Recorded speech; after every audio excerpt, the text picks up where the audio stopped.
Actually, that's a good question. I don't know if people I guess people are more familiar with what DID is now. Like it's multiple personality. It's like the development of different self states while you're developing your sense of self. So we all have different self states. So, like, in one moment I'm cooking and I'm a cook, and another moment I'm like teaching and I'm doing teaching, right? Or I'm feeling a lot. But with DID, it tends to split off more. So it's more like hypnotic dissociated states. And for some people, they have no awareness of these other states. Sometimes they do have awareness, and sometimes they don't. And so they may be told that they're doing things that they have no memory doing, and they're like, I would never do something like that, but yet they did. One thing I think that oftentimes people will see and not know what they're looking at is somebody who switches into a child state. So they start acting really childlike. And people are just like, what's going on with you? You're acting really weird. But they don't understand that actually they have switched a complete state of being, that something triggered it. So your question was, how do I work with it? Is that what your question is? Right. Like, do you draw it out of the, do you ask them to like somehow trigger it for them to try and deal with it? Or like, what are the... Well, so when I first start working with somebody with DID, I definitely don't want to do something like that. Because that would probably feel incredibly intrusive to someone with DID. Usually when somebody first is identifying it, they're uncomfortable talking about it. They are kind of wondering if it's actually true, if it's actually their experience. They get a lot of questions about, is somebody, are they being just told things that aren't true? Is a therapist telling them that? That's one of the most, like, oh, your therapist is making you have this experience. And unfortunately, that, I think, dialogue is really common still, which is, I think it's a little insulting to think that a therapist is just like, I'm somehow like a puppet master making you act a different way. Like, that's really not true, and that's not really how therapy works. But when somebody comes in, the first thing is actually creating a lot of safety and trying to just create a safe space where they can explore whatever it is that comes up. If other states come out and they may not remember what was happening, I always want to let them know what was going on. So at the end of a session, I will tell somebody like this, this particular, you were acting like this, you were doing this was the things that were said. I kind of summarize the experience. I'll often encourage them, would you like to video record so that you have the stuff, and it's your recorder, it's your stuff, it's not my stuff, so that you set it up, you get to see what's happening, so that you're always the person who's aware and involved and in control. People who have dissociative identity, because they have had so much trauma and such extreme in such early childhood, it's really, really critical that they have a safe space and that they are going at a pace that is right for them. And that they're not being pushed in any way. So everything is a lot about asking permission. Like, would it be all right if I, talk to you about this thing or ask you a question? A lot of times I'll even ask permission, like, you were bringing up this issue. Is it okay if I ask you more questions about it? So that there's at least you're in control. And I always want to say, like, this isn't about me, and I'll teach them a lot of times, like, to say no or how to have boundaries, and to really practice it with me and make that a safe thing, because a lot of times just a question feels like a command to someone who has dissociative identity disorder. They have not been allowed to say no. So, like, when you're helping a client with this issue, what's considered progress? Like, are we trying to combine all the personas or get rid of the other personas? Or are we, what does it mean that they're, how do you define a healed DID client, So first of all, anytime anybody comes to therapy, I'm not necessarily going for cure. I think that there's like progress. It's like, how much progress are you making? What does that look like? For someone with DID, that's so individual. The old idea is full integration. You don't have DID anymore. Like, that's not what this looks like.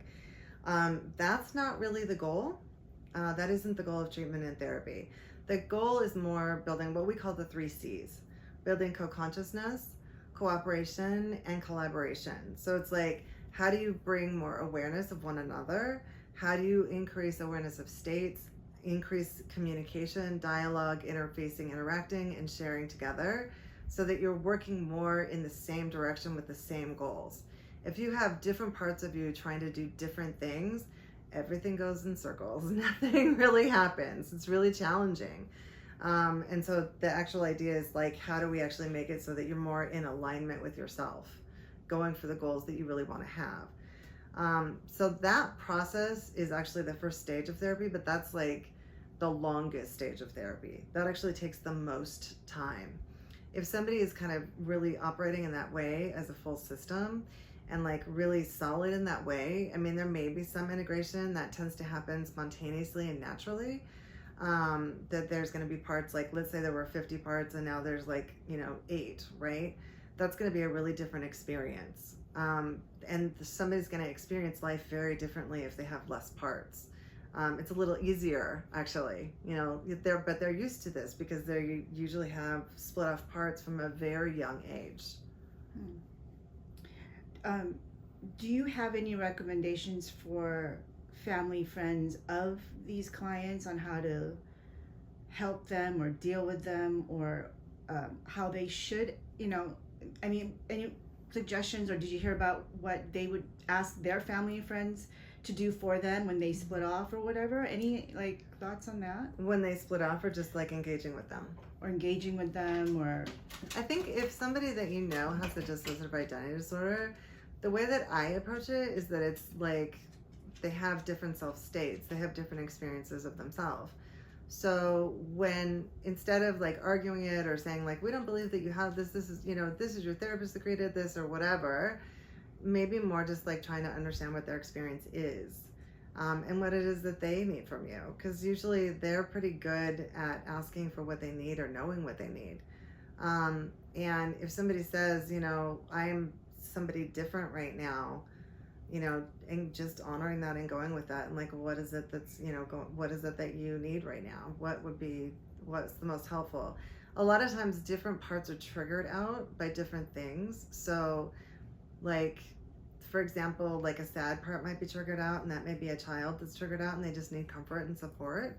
And then once they feel more grounded, then what we call the apparently normal part returns. That's the one who's more engaging in life in general. And that's usually the one that is coming to therapy. So, you would ask like treatment. When I'm working with someone, I want to try to engage as much of the whole self as possible. So I want to understand the whole self in as many ways as I can. And I want the client to experience themselves in a different way as well. So a part that's not being triggered out, coming out in therapy, engaging with me as a therapist, trying to just keep it in a safe space and seeing what it's like that's different. And then the client experiencing that is actually really transformative. There's a lot of different skill sets. I mean, it's a pretty complicated issue. So treatment actually with somebody with DID is super fun.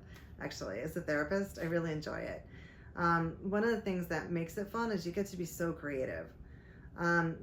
So a lot of it is like visualization, right? Like, okay, if you have a vivid internal world and experience, and you're thinking, for example, a lot of people with DID have a visual inner world. Some people don't, but a lot of people do. So they may experience like, oh, this part looks like, this area looks like a dungeon, and this area looks like, a castle, and this one looks like, tree houses and cliffs, right? You may be able to then introduce, okay, do you want it that way? Would you like it to look a little different? What would make it so that it's more current and is serving your life today versus serving your life back then? So you get to be really creative and you're really thinking and on your toes, right? That's what makes it so interesting. But you have to be really careful because it's got to all originate from the client.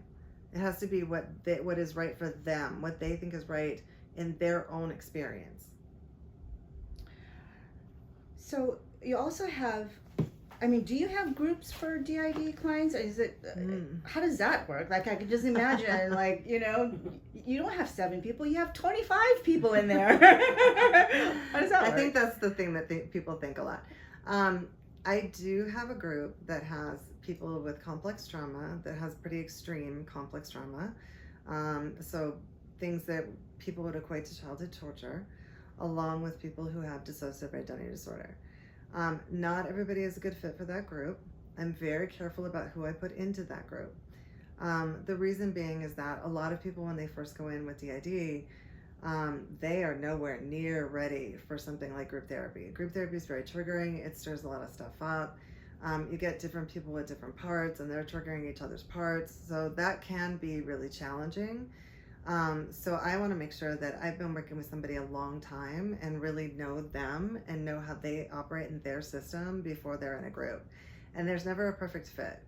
So you may even think that it's fine, and then all of a sudden it's like it's actually not the best idea, and you have to reconfigure a group. So it can be a little challenging. Group therapy with people with DID can be challenging, but it can be really successful and really growth producing. But the clients that are in those kinds of groups have to be really stabilized. They can't be just like switching and just triggered all the time. Like that would be really dangerous for them. So if someone's interested in being part of that group, do you want to talk about how they can do that? They can reach out to you and meet with you one-on-one first, right? Always, yeah. I have to really assess somebody to see if they're appropriate for that kind of group. And for me personally, I prefer to be the therapist working with them. So most of the time I'll recommend that they actually do individual first with me before we ever enter into a group therapy situation. If they've done a lot of therapy and I think that they're really grounded, or they have a therapist who's really worked with their system and they're ready, and it's really clear that they can handle it and their therapist believes that they can, then I might consider putting them in, but usually I want to work with them myself personally. Great. Well, thank you, Cindy.